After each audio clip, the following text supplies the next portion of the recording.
Bonjour à tous. Nous allons évoquer aujourd'hui le pacte éducatif mondial voulu par le pape François. À l'origine, ce pacte éducatif mondial devait être activé à Rome le 14 mai 2020. Finalement, cette activation, entre guillemets, c'est le terme qui a été retenu, cette activation donc a été décalée à octobre 2020 en raison du confinement qui a touché une bonne partie de la population planétaire. Ce qui montre bien que les pires crises peuvent avoir des avantages collatéraux. En effet, nous allons voir que ce pacte éducatif mondial mis en place par le pape François trahit totalement la doctrine catholique et s'inscrit dans un projet mondialiste, le projet d'une religion globale, qu'il s'agirait donc d'enseigner à nos enfants, puisque je rappelle donc qu'il s'agit bien d'un pacte éducatif, donc qui concerne l'éducation. Donc nous allons étudier les différents documents qui promeuvent ce pacte éducatif mondial. Il y en a deux principaux, je dirais, qui sont l'invitation à Rome pour le 14 mai du pape François, mais aussi un instrumentum laboris, c'est-à-dire un document de travail qui n'est pas signé, qui a vraisemblablement été pondu par la Congrégation pour l'éducation catholique, donc une officine du Vatican. Nous allons voir que ce pacte éducatif mondial repose sur des présupposés relativistes. C'est ce qui apparaît très clairement à la lecture de l'Instrumentum Laboris. Vous prenez la version française que vous trouvez sur le site dédié au pacte éducatif mondial.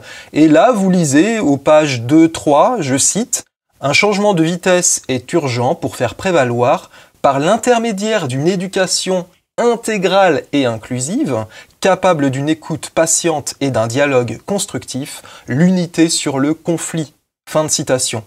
Donc faire prévaloir l'unité sur le conflit, c'est sûr que ça a l'air très joli, très sympathique.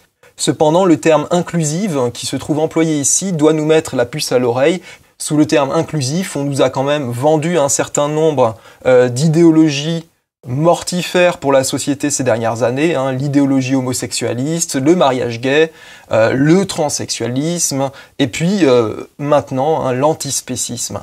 Donc quand on repère dans un document comme celui-là un terme qui est vraiment très chargé au niveau idéologique, la méfiance est de rigueur. Une page plus loin, le document nous dit, je cite, « Respecter la diversité, pourrions-nous dire, est donc le premier préalable du pacte éducatif. » Fin de citation. Là, on est vraiment dans un préalable éminemment relativiste, puisque on voit bien que la recherche de vérité ne constitue pas le premier critère de ce pacte éducatif mondial, ce qui est quand même curieux pour l'Église catholique, puisque l'Église catholique adore pour Dieu Jésus-Christ qui se définit comme la vérité justement. Cette mauvaise impression, cette impression de relativisme, on la voit corroborée quelques lignes plus loin, puisqu'on a une référence au document d'Abu Dhabi. Alors je rappelle que ce document d'Abu Dhabi, c'est une déclaration conjointe sur la fraternité humaine. Sur la fraternité humaine, c'est le titre. Déclaration conjointe, puisqu'elle a été signée par le pape François et par le grand imam d'Al-Azhar le 4 février 2019. C'est d'ailleurs un texte qui a fait scandale chez les catholiques à l'occasion de sa parution, puisque on découvre dans ce texte, je cite, « Le pluralisme et les diversités de religions, de couleurs, de sexes, de races et de langues sont une sage volonté divine par laquelle Dieu a créé les êtres humains. » Fin de citation. Donc là, vous voyez que la diversité, dans le document d'Abu Dhabi, la diversité, c'est la diversité dans tous les sens. On met sur le même plan la diversité de couleurs, de sexes, de races et de langues, et puis la diversité des religions. Tout ça, c'est mis sur le même plan, donc on est bien dans une perspective relativiste. Donc si l'Instrumentum Laboris du pacte éducatif mondial se réclame du document d'Abu Dhabi qui est lui-même relativiste, il y a lieu de penser que le pacte éducatif mondial va aller dans ce même sens relativiste. Si on avance un peu dans la lecture de l'Instrumentum Laboris, on voit à la page 13 que les présupposés relativistes vont devenir encore plus explicites. En effet, le document va nous rappeler que, je cite, « Le dialogue entre les religions est une condition nécessaire pour la paix dans le monde, et par conséquent est un devoir pour les chrétiens comme pour les autres communautés religieuses. Fin de citation. Il s'agit d'ailleurs d'un emprunt à l'exhortation apostolique Evangelii Gaudium du pape François. Donc on voit qu'on appelle à un dialogue entre les religions, bon, sauf que ce dialogue n'a aucunement pour objectif l'annonce de l'évangile, de la vérité catholique, puisque comme on va le voir, ce n'est pas la vérité qui est le critère ultime de ce dialogue. Je cite, « C'est précisément dans la pratique du dialogue, en effet, que nous apprenons à accepter les autres dans leur manière différente d'être, de penser et de s'exprimer. De cette manière, nous pourrons assumer ensemble le devoir de servir la justice et la paix, qui devra devenir un critère de base de tous les échanges. Un dialogue dans lequel on cherche la paix sociale et la justice est, en lui-même, au-delà de l'aspect purement pragmatique, un engagement éthique qui crée de nouvelles conditions sociales. » Fin de citation. Donc là, on voit bien que le document promeut un dialogue qui n'est pas à la recherche de la vérité, mais qui est à la recherche de la paix sociale et de la justice. La paix sociale et la justice, nous dit ce passage du document, doit devenir, je rappelle, un critère de base de tous les échanges. L'expression est du document. On est bien dans une perspective relativiste. Peut-être que certains catholiques seraient tentés de me dire que le dialogue ainsi envisagé est mis au service de la charité. Mais là, il y a une erreur parce que ce dialogue n'a pas d'abord en vue la vérité. Et comme le rappelle Monseigneur Athanasius Schneider dans son récent livre Christus Vincit, c'est la vérité qui va servir de fondement à la charité. C'est la vérité qui va être le fondement de la charité et non pas l'inverse. Il suffit pour s'en convaincre de regarder ce qui se passe dans la Très Sainte Trinité. Dans la Très Sainte Trinité, on voit que l'Esprit Saint, qui est amour, procède du Fils, qui est la vérité. C'est l'amour qui procède de la vérité. Donc, il n'y a pas de charité sans vérité préalable.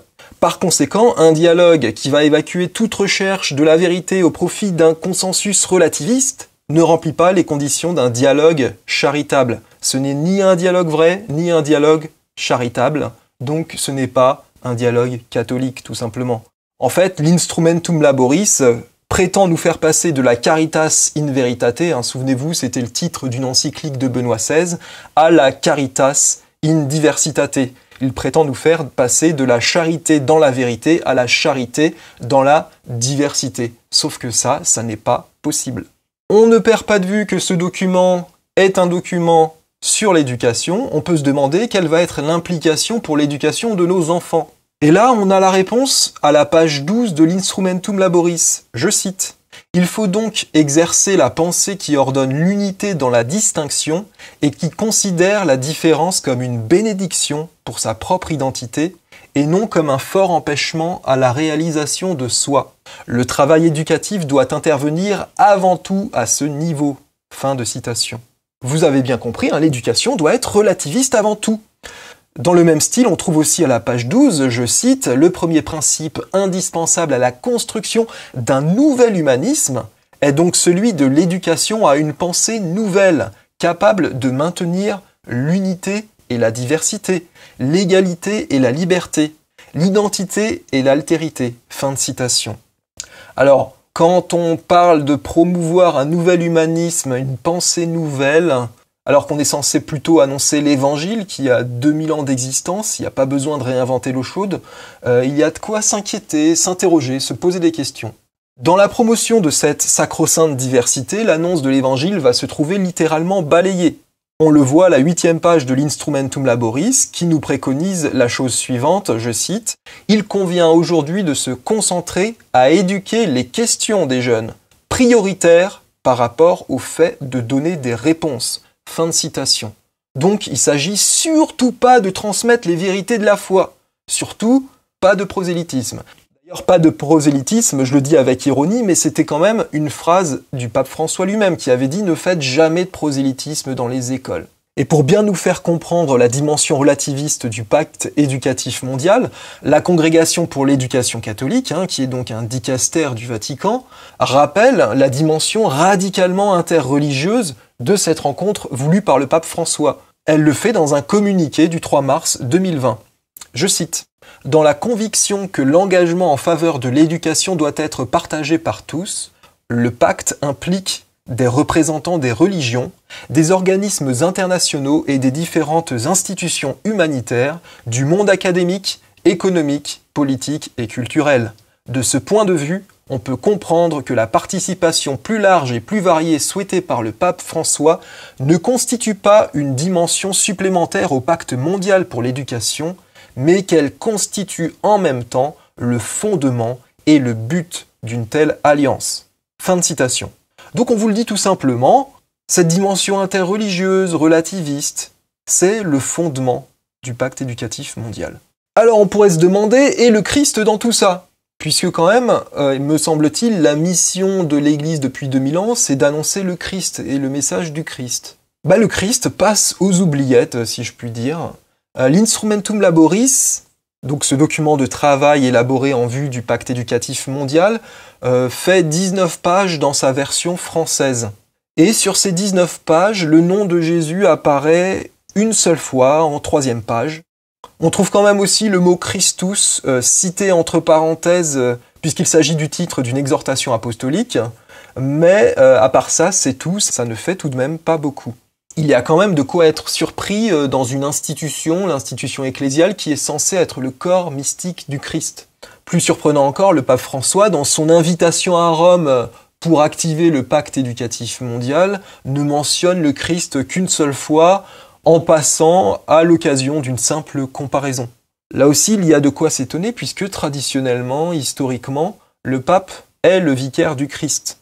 D'un autre côté, ce titre de vicaire du Christ, de vicaire de Jésus-Christ, vient d'être mis à mal récemment par le pape François lui-même, puisque un changement a été remarqué dans l'annuaire pontifical de 2020 à la page consacrée au pape François.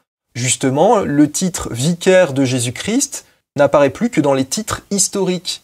Donc quand l'annuaire pontifical lui-même ne mentionne plus le titre de vicaire de Jésus-Christ que comme un titre historique, ça veut bien dire que le Vatican lui-même, ou en tout cas le pape François, considère ce titre comme un titre daté, périmé, un titre appartenant au passé et qui n'a plus de sens pour aujourd'hui.